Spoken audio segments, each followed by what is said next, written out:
All right, guys, thank you for joining me again for this second part of this. I think this is episode 7. I'm not quite sure, but afterwards I'll put it down in the title and in the comments.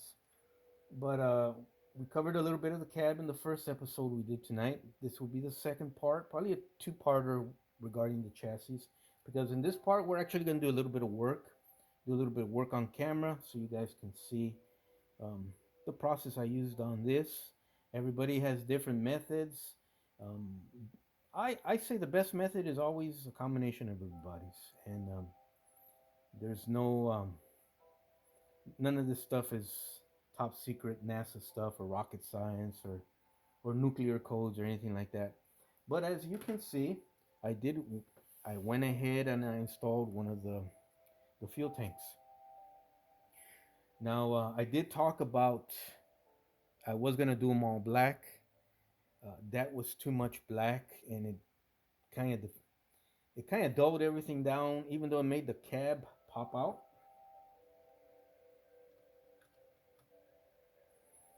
uh, to me it dulled everything down, and it looks a hell of a lot better with a metal painted fuel tank. Also, what I was gonna do is I was gonna paint the straps black. I really thought about that for a long time, and it was just gonna be too busy in my eyes. I kind of, even though it's metal, and you'd think it would distract. It does distract slightly, but what really pops or shines is this part, and that was the purpose of the cab shining. So, that's my logic. I know I might be nuts and stuff, but it's something I'm really comfortable, and it's something I envisioned from the very beginning what I wanted to do. Now, See Me BMW once again was kind enough and gracious to give me some pointers as far as where or how. I asked what colors would would he suggest or come up with in his mind for the back part, and I think he mentioned silver. So me, like a dumbass, typical dumbass, what I thought was he meant highlighting certain parts in silver, which is what I did. I touched the tips of the bolt heads and rivet heads in silver around the transmission, and it actually looks pretty cool. Then I hit it with flat. Obviously, I did the fuel tanks. But no, he sent me a picture of a rig he did with a European rig, a cab over. It looks like an Italy kit with this crane sticking out the back.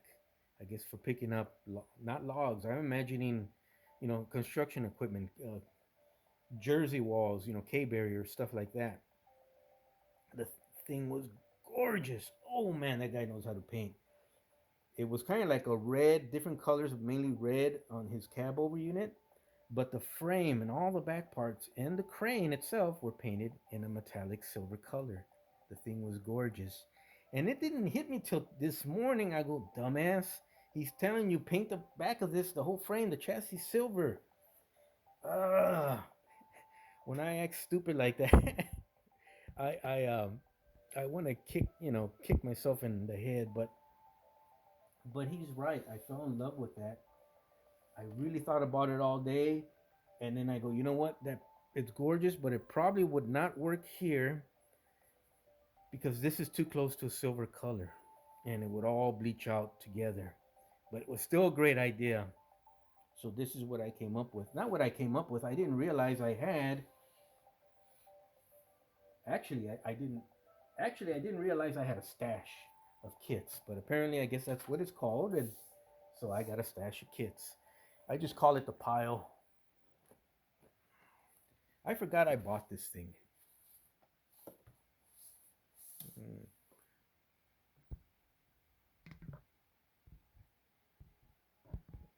that's okay. I forgot I bought this thing, and it's there. It is your Dodge L700. Lindbergh Kit did a few of these, and for some reason they blew them out. And I got this one at a fantastic price. But what I love about this kit, why I bought it, being a aficionado of hot dogs, especially chili dogs and mustard dogs. mustard only, no ketchup. To me, this looked like a giant hot dog. And look at those eyes. How could you not love this kit, man? If you see this on the shelf, you're gonna scoop it up. It beckons. It beckons you for let's have fun, man. And how can you not take me home? I look like a freaking giant hot dog.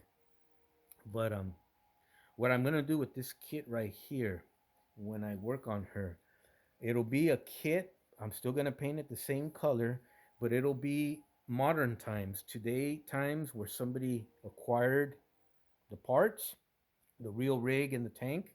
They repainted it. They refurbished it, but they put a lot of today's standards and appliances on it, which is what I'm gonna do. And on this particular kit, because the cab is, let's call it red for now, I see hot dog, chili hot dog color of some sort with cheese. I'm going to paint it just as it's on the box, except I'm going to have a silver chassis, fuel tank, you know, just like Simi BMW's picture of his rig. Two totally different rigs, two totally way apart different eras, and even continents. But that's fine. I am now envisioning this with the silver frame. We'll put modern appliances, air hose connections. We'll put some modern license plates on here. Um, we'll do a lot of upgrades, modern tires, but I definitely am going to use those rims there. And she's going to look like $1,000,000. And it'll be something that some guy who did it is going to take to all the truck shows. And that is my version of what I see what Simi BMW did with his rig. Gorgeous rig.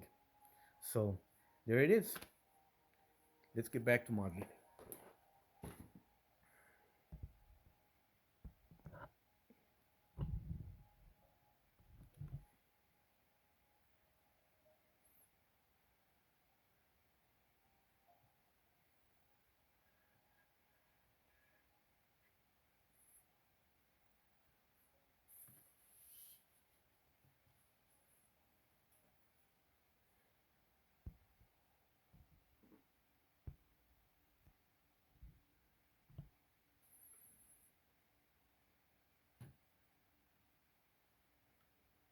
Okay.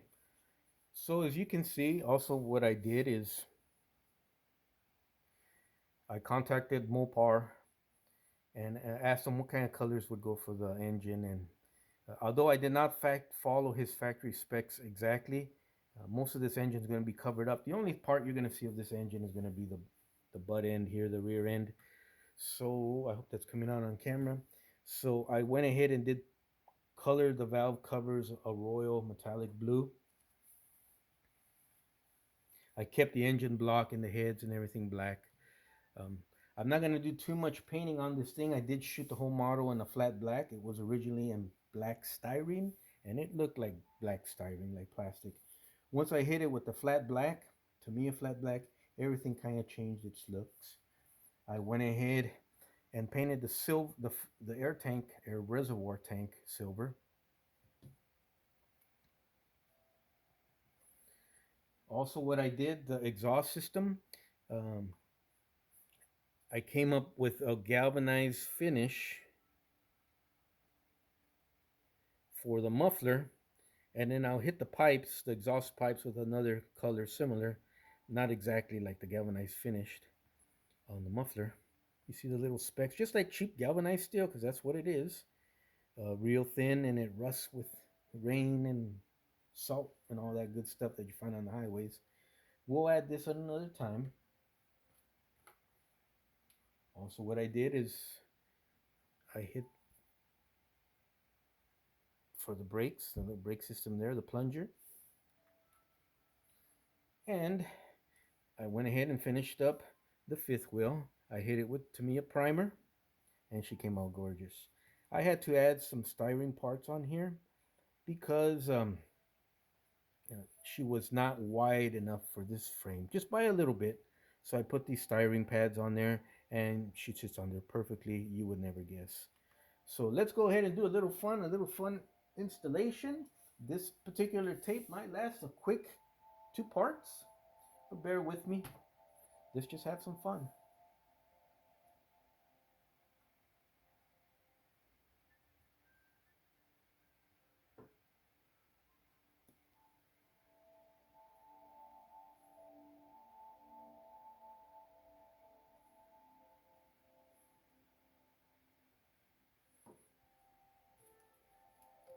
My favorite for gluing parts is always the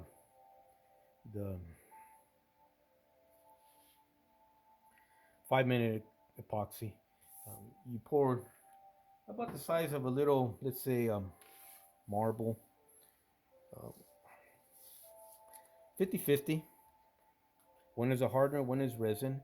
Then you mix it up. It goes on clear and it dries clear. But when you mix it up, how you know you got it mixed up real good? Because it takes on a whitish, milky, like very watered down, milky appearance. And that's when you know that you've got it mixed well. It's a resin and a hardener, and you literally have 5 minutes to put this on. So let's do this. Let's get the brake plunger in there before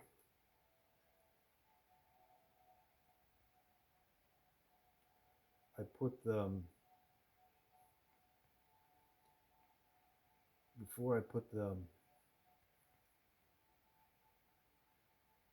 the fifth wheel on there.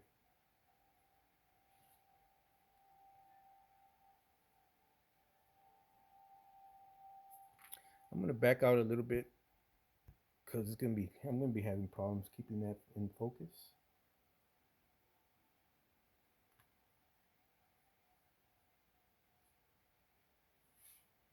All right, guys, we may come out of our camera view here for a second, but let me get in there and do this before our glue dries.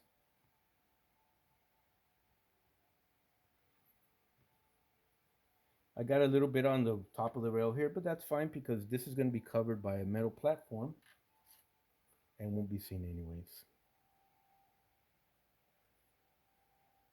We're going to leave this metal platform on for right now because what we're going to install right now is going to be the fifth wheel.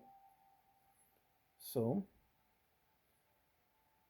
just, you don't need much, just maybe a couple dots, and spread it and carry it over actually, and use it on this side. But this stuff will dry in 5 minutes and it dries like a rock. It's got a little bit of flex to it, ever so slightly. So if you bump into it over time, it's not going to snap off like crazy glue or CA. And you guys know, I've said it many times, but I'm I'm not the authority. Okay, there's guys that know their stuff out here, even about glues and stuff. Is maybe I'm doing something wrong with C or crazy glue. I just don't care for it. But it is a good glue and it dries fast and hard. Don't go by what I say.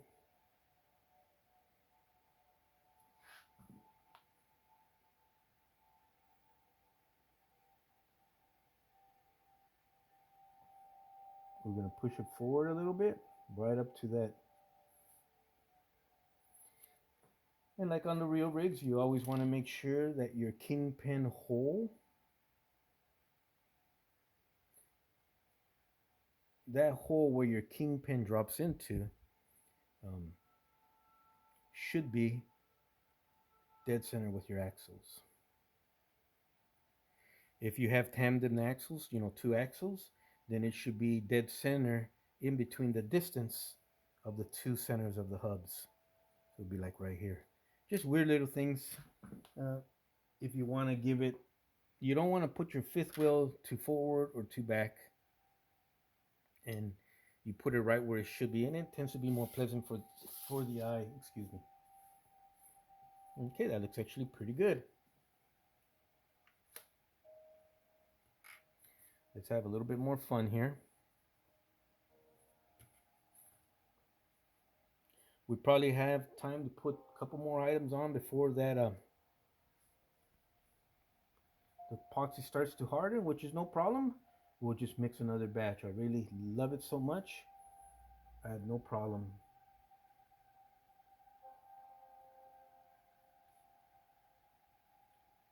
Sometimes if you get those spider webs, like I just did right there, because I was talking too much, it's they're easy to get off when they're. That happens when the glue is starting to set, but it's easy to get it off, and it's even easier to get it off when um, when it's still wet.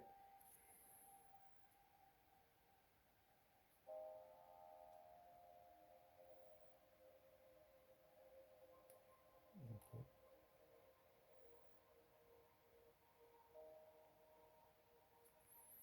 We'll let her set for a little bit.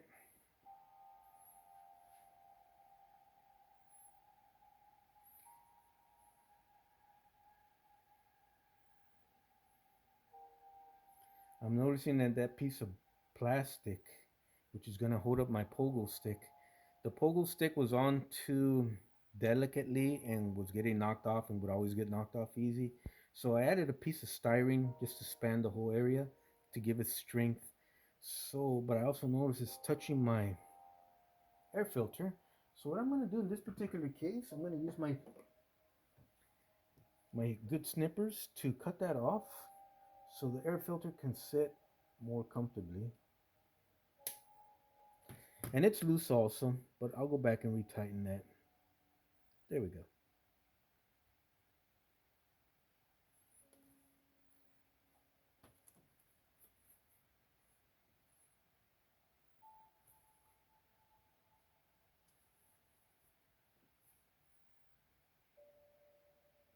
We'll just hold it while it sits up, which would be about a minute.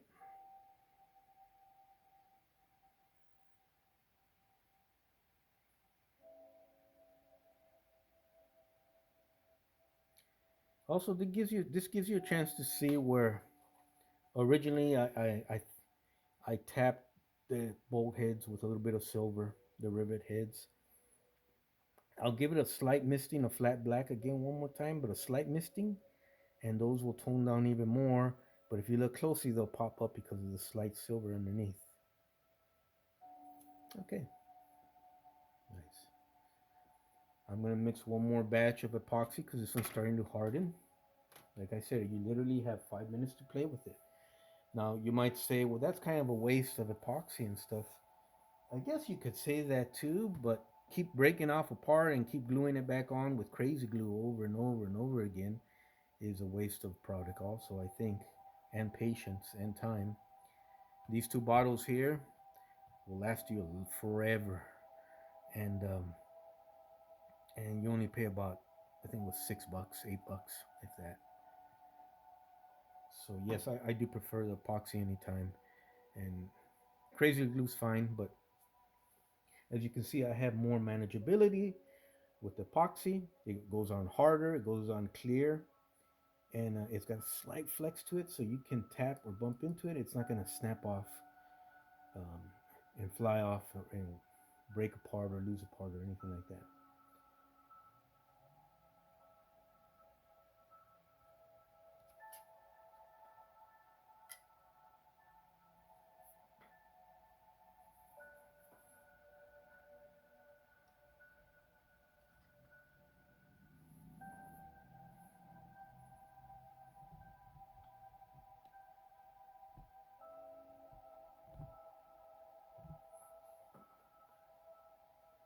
Okay, we're going to end this tape here right about here pretty soon. I'll let the music and the video play out, and then we'll come back with a third little quickie part. We'll add some more parts to the Dodge L700, and then we'll call it a night as far as videotaping is concerned.